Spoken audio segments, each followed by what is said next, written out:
not tell us, hey, they just say, the question just say what? Okay, determine the maximum tensile compared between point B and point C. It never tell you exactly where, right? It never tell you what exactly where the between point B and point C. You ask like, where, right? We don't know where, right? We just like, they don't tell me where. So now let's look at this. Okay, so let's say we look at the bending. Okay, we look at now this part. Okay, you all have not really learned yet. Okay, but I'm still going to introduce to you. Okay, I'm still going to introduce to you. Okay, so let's say at 0.15. Okay, so at 0.15, what's happening at 0.15? So let's see at 0.15. So we know, okay, we know that the moment at point A, we know that the moment at point A, I'll do this now, okay? The moment at point A is equal to 0. Okay, I repeat again, the moment of point A is equal to 0. Now, why is the moment at point A equal to 0? Anyone? Can anyone tell me why the moment at point A is equal to 0? Because it's the point of like reference.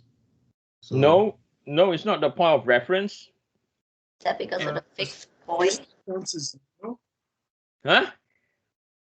The perpendicular distance is 0. No, I'll tell you why now, okay? The pin Now, joint. hey? It's a pin joint. It's a pin joint, okay? So what happened at a pin joint? You're right, but what happened at a pin joint? You eliminate a reaction force. There are two reaction force at pin joint instead of roller joint. Okay, so you're partly So right. we're not blocking the movement because we have pin. So the beam is free to rotate. We're not blocking. Well done. Okay, so let me elaborate what Sabah has said. Okay, if I remove the support at D, what will happen to the structure? The structure will rotate, yes or no? Right? If I remove the support at D, the structure will rotate. So that is where moment at point A is equal to what? 0. Okay. Now I will have another scenario for you.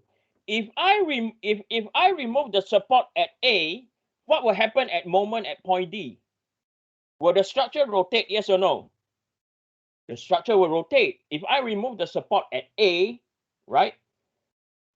The structure will rotate. So moment at point D is equal to what? 0. Now, I give you another scenario.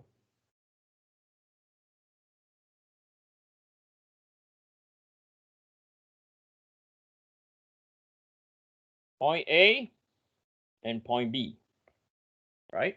This is known as a what? A cantilever beam. Yes?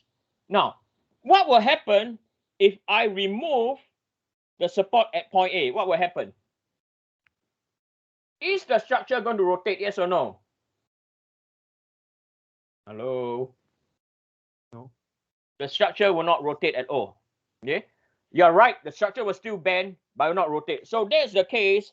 Moment at point A is not equal to what? 0. Because there will not be any what? Rotation.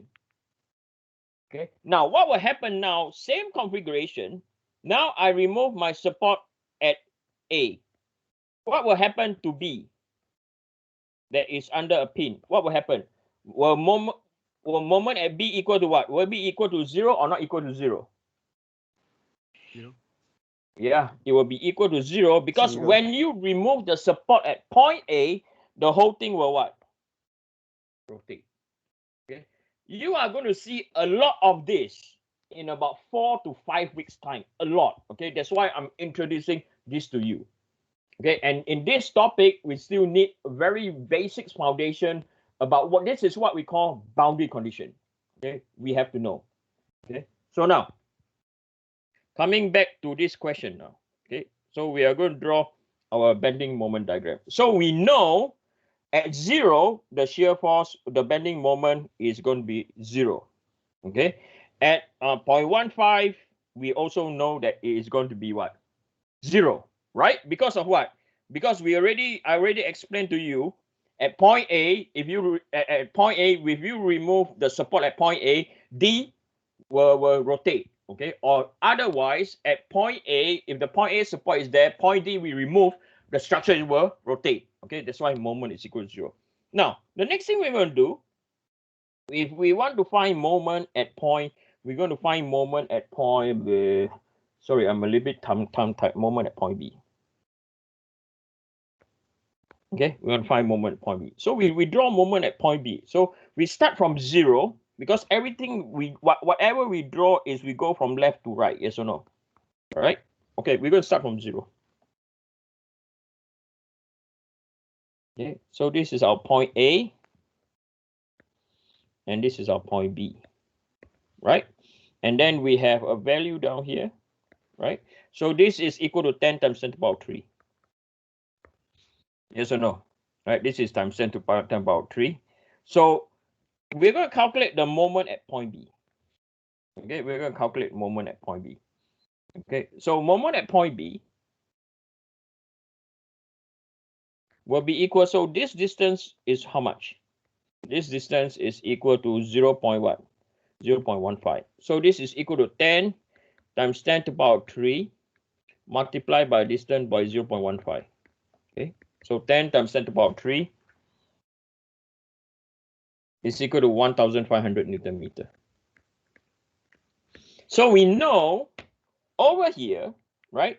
Now, this is positive, and I'll tell you why positive. Because the deformation is going to be what? Smiling face, yes or no? Right? The deformation is smiling face, so that's why it's positive. Okay? So over here, you have 1,500 Newton meter. Right? So this is equal, so it goes like this. Right? And because the structure is asymmetry in terms of geometry and loading, you know, at the other side, you do the same thing. Right? It's going to be a straight line. It's not going to be a curve, a straight line. Okay. Now, remember, I was telling you guys, hey, they want us to find between 0.15 to 0.4. Where shall we find? Okay, I don't know also. I'll tell you that. So I'm going to guess. This is a guess. I'm going to guess that failure will occur exactly at the center. Okay, I'm just going to guess. I'm going to say failure will occur at point E. Okay, fine. Let me start looking at what will happen at point E. So this is point E. Okay, so point E, right? So I'm going to calculate the moment at point E. Okay, so moment at point E. I'm going to delete this so I have more space. Okay, I'm going to move this. See, if I use one screen, it stopped crashing. Stupid Microsoft. But it's so uncomfortable for you guys, right? Where I shift my screen and y'all cannot copy, right? That is the only problem. Okay, so let's look at point E.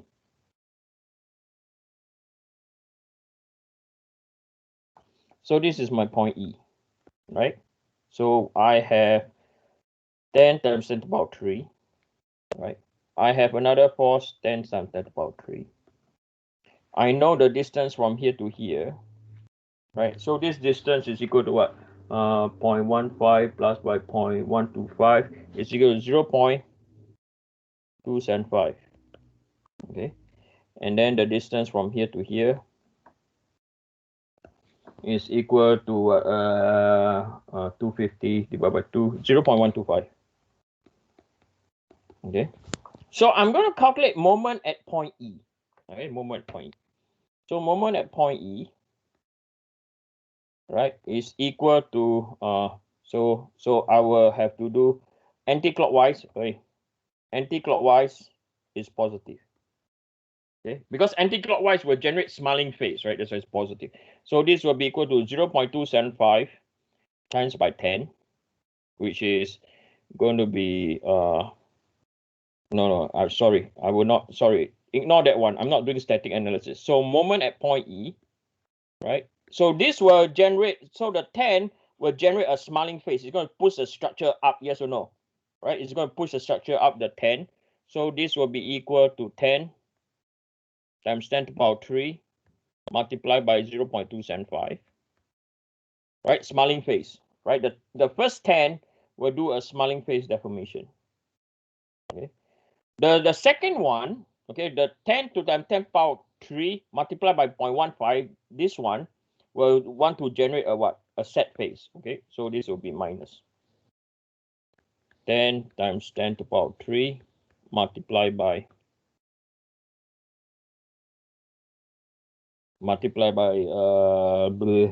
I'm lost for words now.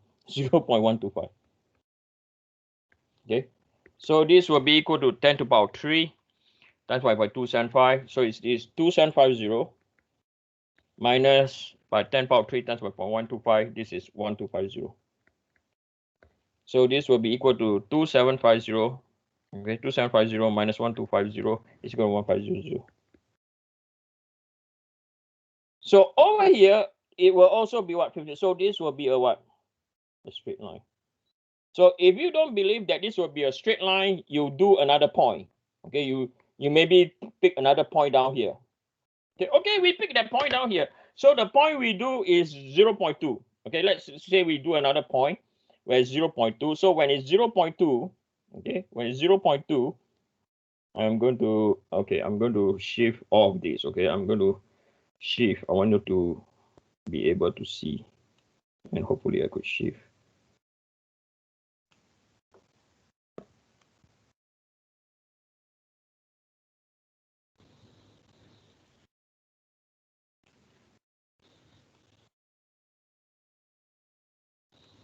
Okay, I'll do another one. So we'll do another one, right? So now this is 10 times 10 to the power 3. The distance from here to here is, I call it 0.2, right? And then we have somewhere around here 10 times 10 to the power 3, and the distance from here to here is what? Now it's 0.3 minus by 0.2 minus by 0.15, so this is equal to 0.05. Okay, so the moment at 0.2, right? So you have 10 times 10 to the power 3 multiplied by 0.2 minus by 10 times 10 to the power 3 multiplied by 0.05. Okay, so this will be equal to 2000 minus by 10 power 3 times 0.05, 500. So this point is also what? 1500. Okay. Now, what do you realize? Can anyone tell me what do you realize now? Can anyone tell me, please? What can you see? The bending moment stays consistent between the two reaction points. Yeah, exactly. So that is why when the question asks, right, it throw you aside. The question asks, determine the maximum tensile compression in portion B, C of the beam. By doing this diagram, you say anywhere between B and C, the bending moment is going to be what? 1500. So what I'm trying to say down here is this structure, the way it's loaded, the failure can be between point B to point C. The failure is not necessarily going to be at point E. I tell you first, okay? Because between point C, point B to point C, the moment is the what? Same. So for this beam, failure is not at the center. Not necessary. It can be, but it's not necessary at the center. Are we clear? Okay, I want you all to see all this. Okay, you have to start like the thing about this course is this. It's not procedure. Okay, what course is procedure? Math. Math is a procedure course. Okay, you are given a number, you're given boundary condition, standard procedure to solve, you get it. For this case, you have to analyze. Okay, that's why for this class, the average for term test 1 is always the same every term. Okay, the average was 41. Better than last term. Last term the average was 39. Okay. Right. So now we know the moment. So we know the moment, maximum moment.